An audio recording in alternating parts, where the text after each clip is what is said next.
ಸ್ನೇಹಿತರೆ ನಮಸ್ತೆ, ನೀತಿ ಮೀಡಿಯಾಗೆ ಪ್ರೀತಿಯ ಸ್ವಾಗತ. ಗೆಳೆಯರೇ, ಕೇಂದ್ರದಲ್ಲಿ ಮೋದಿ ಸರ್ಕಾರ ಬಂದ ನಂತರ ಈ 12 ವರ್ಷಗಳಲ್ಲಿ ದೇಶದ ವಿವಿಧ ರಾಜ್ಯಗಳ ರಾಜ್ಯಪಾಲರು ಹೇಗೆ ವರ್ತಿಸಿದರು ಎಂಬುದು ಎಲ್ಲರಿಗೂ ಗೊತ್ತಿರುವ ಸಂಗತಿ. ಕಾಶ್ಮೀರದಿಂದ ತಮಿಳುನಾಡುವರೆಗೆ ಪ್ರತಿಪಕ್ಷಗಳ ಮುಖ್ಯಮಂತ್ರಿಗಳನ್ನು NDA ಸರ್ಕಾರ ನೇಮಿಸಿದ ಗವರ್ನರ್ಗಳು ಹೇಗೆಲ್ಲ ಕಾಡಿದರು, ಕಿರುಕುಳ ಕೊಟ್ಟರು, ಬಿಜೆಪಿಯಿಂದ ದೂರ ಇರುವ ಪಕ್ಷಗಳ ಸರ್ಕಾರಗಳೊಂದಿಗೆ ಹೇಗೆ ಕಾಳಗಕ್ಕೆ ಬಿದ್ದರು ಎಂಬುದನ್ನು ಹೇಳುತ್ತಾ ಹೋದರೆ ಅದು ದೊಡ್ಡ ಕಥೆಯಾಗುತ್ತದೆ. ರಾಜ್ಯಪಾಲರಿಗೆ ಕೇಂದ್ರ ಸರ್ಕಾರದ ಬೆಂಬಲ ಇದ್ದಾಗ ಮಾತ್ರ ಅವರು ರಾಜ್ಯ ಸರ್ಕಾರಗಳ ಜೊತೆ ಸಂಘರ್ಷಕ್ಕೆ ನಿಲ್ಲುತ್ತಾರೆ. ಆದರೆ ಕೇಂದ್ರದ ಬೆಂಬಲವಿದ್ದರೂ ಕರ್ನಾಟಕ ರಾಜ್ಯಪಾಲರಾದ ತಾವರ್ಚಂದ್ ಗೆಹ್ಲೋಟ್ ಅವರು ಯಾವತ್ತೂ ಕಾಂಗ್ರೆಸ್ ಸರ್ಕಾರದೊಂದಿಗೆ ಗಂಭೀರ ಗದ್ದಲ ಮಾಡಿಕೊಳ್ಳಲಿಲ್ಲ. ಸರ್ಕಾರದ ವಿರುದ್ಧ ಕಾಲ್ ಕೆರೆದು ಜಂಗಿ ಕುಸ್ತಿಗೆ ನಿಲ್ಲಲಿಲ್ಲ. ಸರ್ಕಾರವನ್ನು ಕಟ್ಟಿಹಾಕುವ ಕೆಲಸ ಮಾಡಲಿಲ್ಲ. ಸಾಂವಿಧಾನಿಕ ಚೌಕಟ್ಟು ಮೀರಿ ನಡೆಯಲಿಲ್ಲ. ಗೆಹ್ಲೋಟ್ ಅವರ ಈ ನಡೆಯೇ ಅವರಿಗೆ ದುಬಾರಿಯಾಗುವಂತೆ ಕಾಣುತ್ತಿದೆ. ಇದೇ ಜುಲೈ 10ಕ್ಕೆ ಅವರ ರಾಜ್ಯಪಾಲ ಹುದ್ದೆ ಅವಧಿ ಮುಗಿಯಲಿದ್ದು, ಜಪ್ಪಯ್ಯ ಅಂದರೂ ಅದನ್ನು ವಿಸ್ತರಿಸದಿರಲು ಕೇಂದ್ರ ಸರ್ಕಾರದ ಟಾಪ್ ಬಾಸ್ಗಳು ನಿರ್ಧರಿಸಿದ್ದಾರೆ. ಮತ್ತೊಂದು ಅವಧಿಗೆ ಮುಂದುವರಿಯುವ ಮನದಾಸೆಯನ್ನು ಹೊಂದಿರುವ ಗೆಹ್ಲೋಟ್ ಅವರಿಗೆ ಮೋದಿ ಮತ್ತು ಶಾ ಬಾಗಿಲು ಬಂದ್ ಮಾಡಿ ಕುಳಿತಿದ್ದಾರೆ ಎಂಬ ಸುದ್ದಿ ಹರಿದಾಡುತ್ತಿದೆ. ಕಳೆದ 3 ವರ್ಷಗಳಲ್ಲಿ ಕರ್ನಾಟಕ ಕಾಂಗ್ರೆಸ್ ಸರ್ಕಾರದ ಬಗ್ಗೆ ಖಡಕ್ ನಿಲುವು ತೆಗೆದುಕೊಳ್ಳದ, ಸರ್ಕಾರವನ್ನು ನಿಯಂತ್ರಿಸದ, ವಿರೋಧ ಪಕ್ಷದಂತೆ ಕೆಲಸ ಮಾಡದ ಗೆಹ್ಲೋಟ್ ಬಗ್ಗೆ ಕೇಂದ್ರದ ಬಾಸ್ಗಳು ಮುನಿಸು ಹೊಂದಿದ್ದಾರಾ? ಆ ಬೇಸರದಿಂದಲೇ ಗೆಹ್ಲೋಟ್ ಅವರಿಗೆ ವಿದಾಯ ಹೇಳಲು ಬಯಸಿದ್ದಾರೆ ಎನ್ನುವ ಪ್ರಶ್ನೆಗಳು ದೆಹಲಿ ಪವರ್ ಕಾರಿಡಾರ್ನಲ್ಲಿ ಹಬ್ಬಿವೆ. ಏನಿದರ ಸಮಾಚಾರ? ಜುಲೈ 10ರ ನಂತರ ರಾಜ್ಯಪಾಲ ತಾವರ್ಚಂದ್ ಗೆಹ್ಲೋಟ್ ಅವರ ನಿರ್ಗಮನಕ್ಕೆ ವೇದಿಕೆ ಸಜ್ಜಾಗಿದೆಯಾ? ಗವರ್ನರ್ ಹುದ್ದೆಯಿಂದ ಹೊರಬೀಳುವ ಅವರನ್ನು ವಿಶ್ರಾಂತ ಜೀವನಕ್ಕೆ ಕಳಿಸಲು ಬಿಜೆಪಿ ಪ್ಲಾನ್ ಮಾಡಿದೆಯಾ? ಈ ಎಲ್ಲ ವಿಚಾರಗಳನ್ನು ವಿಸ್ತೃತವಾಗಿ ತಿಳಿಯೋಣ ಬನ್ನಿ. ಅದಕ್ಕೂ ಮುನ್ನ ತಮ್ಮಲ್ಲೊಂದು ಮನವಿ, ನೀವು ನೀತಿ ಮೀಡಿಯಾ ಚಾನಲ್ ಸಬ್ಸ್ಕ್ರೈಬ್ ಮಾಡಿಲ್ಲದಿದ್ದರೆ ಈಗಲೇ ಮಾಡಿ, ನಮ್ಮನ್ನು ಬೆಂಬಲಿಸಿ, ಪ್ರೋತ್ಸಾಹಿಸಿ.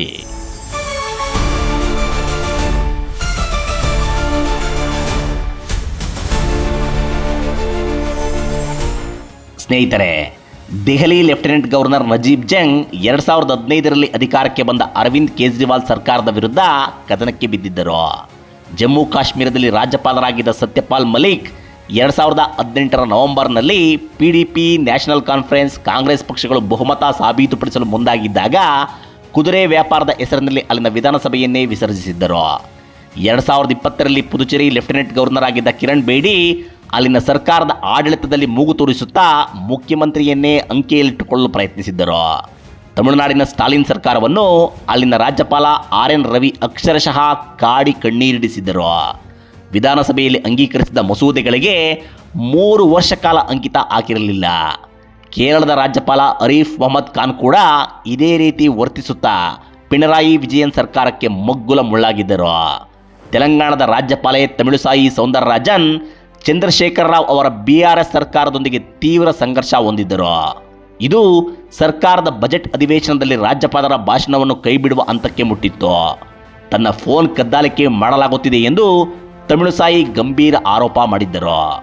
ಇದೇ ರೀತಿ ಕಳೆದ 12 ವರ್ಷಗಳಲ್ಲಿ ದೇಶಾದ್ಯಂತ ಕಾಂಗ್ರೆಸ್ ಮಿತ್ರ ಪಕ್ಷಗಳು ಮತ್ತು ಪ್ರಾದೇಶಿಕ ಪಕ್ಷಗಳ ಸರ್ಕಾರ ಇರುವ ಕಡೆಯಲ್ಲೆಲ್ಲ ರಾಜ್ಯಪಾಲರು ಒಂದಿಲ್ಲೊಂದು ವಿಚಾರಕ್ಕೆ ಖ್ಯಾತಿ ತೆಗೆದಿದ್ದಾರೆ. ಆಡಳಿತಾರೂಢರೊಂದಿಗೆ ಸಂಘರ್ಷ ನಡೆಸಿದ್ದಾರೆ. ಎತ್ತಲಿಂದ ಎತ್ತ ನೋಡಿದರೂ ಸರ್ಕಾರ ರಾಜ್ಯಪಾಲರ ನಡುವಿನ ಈ ಜಟಾಪಟಿಗಳು ಸ್ವಾಭಾವಿಕವಾಗಿ ಕಾಣುವುದಿಲ್ಲ. ರಾಜ್ಯಪಾಲರನ್ನು ಬಳಸಿಕೊಂಡು ಕೇಂದ್ರ ಸರ್ಕಾರ ನಮ್ಮ ಮೇಲೆ ದಾಳಿ ಮಾಡುತ್ತಿದೆ ಎಂದೇ ಬಹುತೇಕ ಮುಖ್ಯಮಂತ್ರಿಗಳು ಆರೋಪಿಸುತ್ತಾ ಬಂದಿದ್ದಾರೆ.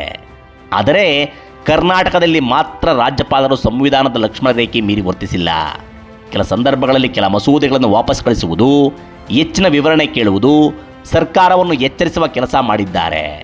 ಮೂಡಾ ಹಗರಣದಲ್ಲಿ CM ಸಿದ್ದರಾಮಯ್ಯ ಅವರ ವಿರುದ್ಧ ತನಿಖೆಗೆ ಅನುಮತಿ ನೀಡಿದ್ದು, ಇತ್ತೀಚಿನ ವಿಧಾನಮಂಡಲ ಜಂಟಿ ಅಧಿವೇಶನದಲ್ಲಿ ಸರ್ಕಾರದ ಭಾಷಣ ಓದಲು ನಿರಾಕರಿಸಿ ಹೊರನಡೆದ ಪ್ರಕರಣಗಳು ಮಾತ್ರ ಸರ್ಕಾರ ಮತ್ತು ಲೋಕಭವನದ ನಡುವೆ ಕೊಂಚ ಬಿಕ್ಕಟ್ಟು ಸೃಷ್ಟಿಸಿದ್ದು ಬಿಟ್ಟರೆ ಬೇರೆ ವಿವಾದಗಳು ಎದ್ದಿಲ್ಲ. ಈ ಪ್ರಕರಣಗಳಲ್ಲೂ ಕಾನೂನು ಮೀರಿ ರಾಜ್ಯಪಾಲರು ನಡೆದಿಲ್ಲ ಎಂಬುದು ಬಹುತೇಕ ದೃಢಪಟ್ಟಿದೆ. ಹೀಗಾಗಿ ರಾಜ್ಯಪಾಲರು ಕಾಂಗ್ರೆಸ್ ಸರ್ಕಾರ ನಿರಾತಂಕವಾಗಿ ಮುಂದುವರಿಯಲು ಬಿಟ್ಟಿದ್ದಾರೆ. ಬಿಜೆಪಿ ಪಕ್ಷ ಹೋರಾಟ ಮಾಡದಷ್ಟು ದುರ್ಬಲವಾಗಿರುವ ಕರ್ನಾಟಕದಲ್ಲಿ ಸರ್ಕಾರಕ್ಕೆ ಸವಾಲುಗಳನ್ನು ಒಡ್ಡಿ ನಿಯಂತ್ರಿಸುವಲ್ಲಿ ಸೋತಿದ್ದಾರೆ. ಹೆಜ್ಜೆ ಹೆಜ್ಜೆಗೂ ತಮ್ಮ ಉಪಸ್ಥಿತಿ ತೋರಿಸಿ ಆಡಳಿತ ಪಕ್ಷ ಕಟ್ಟಿಹಾಕುವಲ್ಲಿ ವಿಫಲರಾಗಿದ್ದಾರೆ.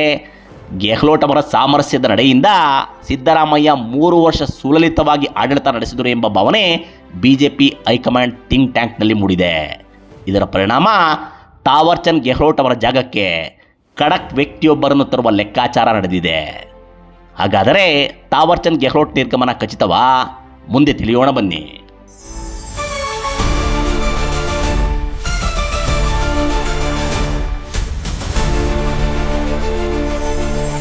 ಮಿತ್ರರೇ, ರಾಜ್ಯಪಾಲರು 5 ವರ್ಷಗಳ ಅಧಿಕಾರಾವಧಿ ಹೊಂದಿರುತ್ತಾರೆ.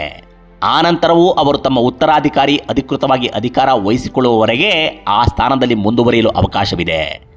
ಈ ಹಿಂದೆ ರಾಜ್ಯಪಾಲರಾಗಿದ್ದ ವಜೂಭಾಯಿ ವಾಲಾ ಅವರಿಗೆ 5 ವರ್ಷಗಳ ನಂತರ 2 ವರ್ಷ ವಿಸ್ತರಣೆ ಸಿಕ್ಕಿತ್ತು. ತಾವರ್ಚಂದ್ ಗೆಹ್ಲೋಟ್ ಅವರು 2021 ಜುಲೈ 11ರಂದು ಅಧಿಕಾರ ವಹಿಸಿಕೊಂಡಿದ್ದರು.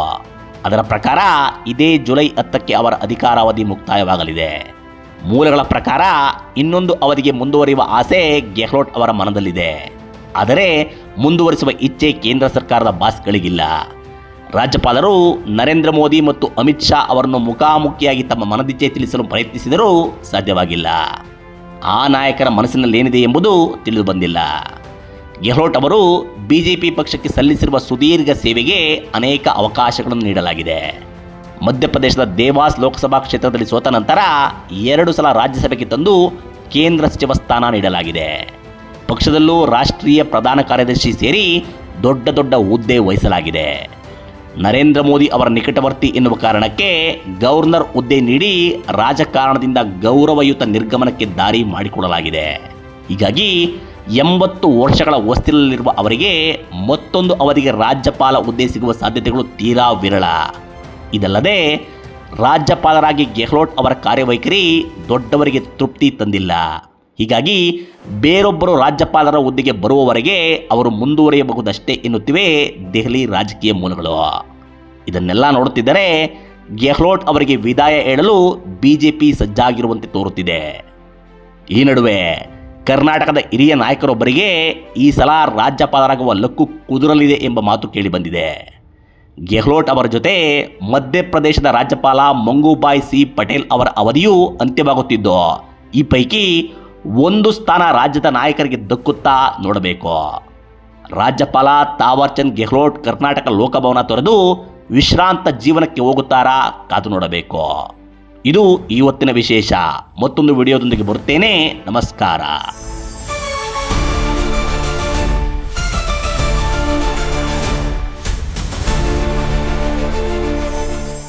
ನಿರಂತರ ವಿಡಿಯೋಗಳಿಗಾಗಿ ನೀತಿ ಮೀಡಿಯಾ ಯೂಟ್ಯೂಬ್ ಚಾನೆಲ್ ಸಬ್ಸ್ಕ್ರೈಬ್ ಮಾಡಿ.